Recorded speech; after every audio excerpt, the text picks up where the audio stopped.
നമസ്കാരം, welcome to Prabhas veggie world. എല്ലാവർക്കും ഐശ്വര്യത്തിന്റെയും സമ്പൽ സമൃദ്ധിയുടെയും ഓണമാശംസകൾ. ഇതുവരെ ഞാനൊരു സദ്യയുടെ സീരീസ് ആയിരുന്നു ഇട്ടിട്ടുണ്ടായിരുന്നത്. ആ സദ്യ സീരീസ് എല്ലാവർക്കും ഇഷ്ടപ്പെട്ടിട്ടുണ്ടാവുമെന്ന് ഞാൻ വിചാരിക്കുന്നു. ഇന്ന് സീരീസിലെ അവസാനത്തായിട്ടാണ് ഞാൻ ഇടുന്നത് പച്ചടി. അതിന്റെ കൂടെ തന്നെ ഞാനൊരു ഇഞ്ചി തൈരിന്റെയും കൂടി റെസിപ്പി പോസ്റ്റ് ചെയ്യുന്നുണ്ട്. എല്ലാവരും കണ്ടു നോക്കി അഭിപ്രായങ്ങൾ അറിയിക്കാൻ മറക്കരുത് കേട്ടോ. പച്ചടി എന്റെ വെർഷനിലാണ് മത്തനും തക്കാളിയും കൂടി അതിൽ ചെറിയ ചേഞ്ചസ് ഒക്കെ വരുത്തിയിട്ടാണ് ഉണ്ടാക്കിയിരിക്കുന്നത്. അപ്പൊ ഇനി നമുക്ക് വീഡിയോയിലേക്ക് പോകാം. വീഡിയോയിലേക്ക് പോകുന്നതിന് മുമ്പായിട്ട് ആദ്യമായിട്ട് എന്റെ ചാനൽ കാണുന്ന ഒരാളാണെങ്കിൽ സബ്സ്ക്രൈബ് ചെയ്യാൻ മറക്കരുത്. സബ്സ്ക്രൈബ് ബട്ടന്റെ അടുത്തുള്ള ഓൾ ഒന്ന് പ്രസ് ചെയ്യാൻ മറക്കരുത് കേട്ടോ. അപ്പൊ എല്ലാ നോട്ടിഫിക്കേഷൻസും വരും.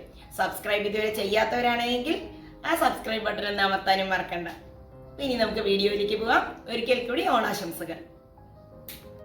മത്തനും ടൊമാറ്റോയും കൂടിയുള്ള പച്ചടിക്കായിട്ട് 1 കപ്പ് മത്തനാണ് ഞാൻ ഇവിടെ എടുത്തിരിക്കുന്നത്. ഇതിനെ ഒന്ന് നമുക്ക് ആദ്യം വേവിച്ചെടുക്കാം. അതിലേക്ക് ആവശ്യത്തിന് വെള്ളം ഒഴിച്ചു കൊടുക്കാം. ഒരുപാട് വെന്തോടേണ്ട, അപ്പൊ അതിനനുസരിച്ച് വെള്ളം മതി. 1 നുള്ളു മഞ്ഞൾപ്പൊടി, 1/2 ടീസ്പൂൺ മുളക് പൊടി, ആവശ്യത്തിന് ഉപ്പും കൂടി ഇട്ടിട്ട് നമുക്കിതിനെ ഒന്ന് വേവിച്ചെടുക്കാം. ഈ ടൈം കൊണ്ട് നമുക്ക് തക്കാളി ഒന്ന് വഴറ്റിയെടുക്കാം. ഇതൊരു ലൈറ്റ് ഓറഞ്ചിഷ് കളറിലുള്ള കറിയായിരിക്കും. അപ്പൊ ഇനി തക്കാളി വഴറ്റാനായിട്ട് 2 ടീസ്പൂൺ വെളിച്ചെണ്ണ ഒഴിച്ചിട്ടുണ്ട്. അതിലേക്ക് 1 കപ്പ് ടൊമാറ്റോ അരിഞ്ഞത്. ഇതൊന്ന് നന്നായി ഒന്ന് സോട്ടാക്കാം നമുക്ക്. അതിലേക്ക് 1 നുള്ളു മഞ്ഞൾപ്പൊടി, 1/2 ടീസ്പൂൺ മുളക് പൊടിയും ചേർത്ത് ഇത് നമുക്കൊന്ന് നന്നായിട്ട് വഴറ്റിയെടുക്കാം. ഈ ടൈം കൊണ്ട് നമുക്ക് ഇത് വഴണ്ടാവട്ടെ. ആ ടൈം കൊണ്ട് നമുക്ക് തേങ്ങ അരച്ചെടുക്കാം. അതിനായിട്ട് ഒരു 3 ടേബിൾ സ്പൂൺ തേങ്ങയാണ് ഞാൻ എടുത്തിരിക്കുന്നത്. 1 പച്ചമുളക്, 1/4 ടീസ്പൂൺ കടുക്. കടുക് ഒരുപാട് ആവരുത്, അപ്പൊ ചിലപ്പോൾ എല്ലാ ആൾക്കാർക്ക് ആ ടേസ്റ്റ് ഇഷ്ടാവില്ല. ഇത് നന്നായി അരച്ചെടുക്കാം. കുറച്ച് വെള്ളത്തിൽ അരച്ചെടുക്കാൻ പാടില്ലേ, അധികം വെള്ളം പാടില്ല. ഇപ്പം നമ്മുടെ ടൊമാറ്റോ വെന്തിട്ടുണ്ടോ നോക്കാം. അപ്പൊ ടൊമാറ്റോ ഒക്കെ നന്നായി വെന്തുടങ്ങിയിട്ടുണ്ട്. ഇനി ഇതിലേക്ക് നമുക്ക് വേവിച്ച് വെച്ച മത്തൻ ചേർത്തി കൊടുക്കാം.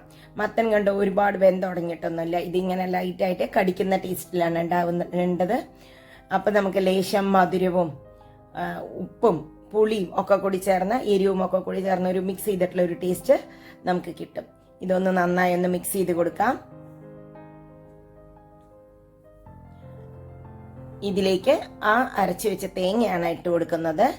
അധികം വെള്ളമില്ലാതെ വേണം അരയ്ക്കാനായിട്ട്. നമ്മളിത് വേവിക്കില്ല. ഇനി ഇതിനെ ജസ്റ്റ് ഒന്ന് നല്ല ലോ ഫ്ലെയിമിലാണ് വെച്ചിരിക്കുന്നത്. ഇതൊന്ന് മിക്സ് ചെയ്ത് കൊടുക്കാം. ഇത് ഏകദേശം മിക്സ് ആയിട്ടുണ്ട്. തേങ്ങ അരച്ചു കഴിഞ്ഞാൽ വേവിക്കില്ല. ഇനി അതിലേക്ക് ഉപ്പ് ആവശ്യത്തിന് ഇട്ട് കൊടുക്കുകയാണ്. ഉപ്പ് കുറവായിരുന്നു, അപ്പൊ ഇട്ട് കൊടുത്തിട്ടുണ്ട്. ഇനി നമുക്കിതിലേക്ക് ഒരു 2 ടേബിൾ സ്പൂൺ തൈരും കൂടി ചേർത്തി കൊടുത്ത് ഇതിനെ നന്നായി മിക്സ് ചെയ്യാം. അധികം പുളി ഇല്ലാത്ത തൈരാണ്, അപ്പൊ ഞാൻ 2 ടേബിൾ സ്പൂൺ ചേർത്തിട്ടുണ്ട്. ഇതും കൂടി നന്നായി ഒന്ന് മിക്സ് ചെയ്ത് കൊടുക്കാം. ഇത് തൈര് ഇട്ട് കഴിഞ്ഞാൽ വേവിക്കില്ല. തൈരും തേങ്ങ ഇട്ട് കഴിഞ്ഞാൽ അപ്പൊ ഞാൻ ഓഫ് ചെയ്തിട്ടാണ് ഇത് ചെയ്യുന്നത്. ഇതിപ്പോ എല്ലാം നന്നായി എല്ലാ സ്ഥലത്തും ആ തൈര് മിക്സ് ആവട്ടെ. ഇപ്പൊ ഇത് മിക്സ് ആയിട്ടുണ്ട്.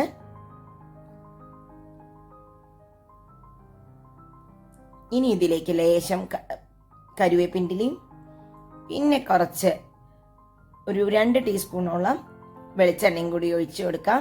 വെളിച്ചെണ്ണയുടെ മണമൊക്കെ വരുമ്പോഴേക്കും തന്നെ പച്ചടി റെഡി ആയിട്ടുണ്ട്. ഇത് കണ്ടോ, ലൈറ്റ് ഓറഞ്ചിഷ് കളറിലുള്ള കറിയാണ്. ലൈറ്റ് യെല്ലോ ഓറഞ്ചിഷ് കളറിലുള്ള കറിയാണ്. എല്ലാവരും ട്രൈ ചെയ്ത് നോക്കിയിട്ട് അഭിപ്രായങ്ങൾ അറിയിക്കാൻ മറക്കരുത്. ലൈക്ക് ചെയ്യാനും സബ്സ്ക്രൈബ് ചെയ്യാനും ഒന്നും മറക്കരുത്. അപ്പോൾ അടുത്ത വീഡിയോയിൽ കാണാം. Thank you. ഹാപ്പി ഓണം.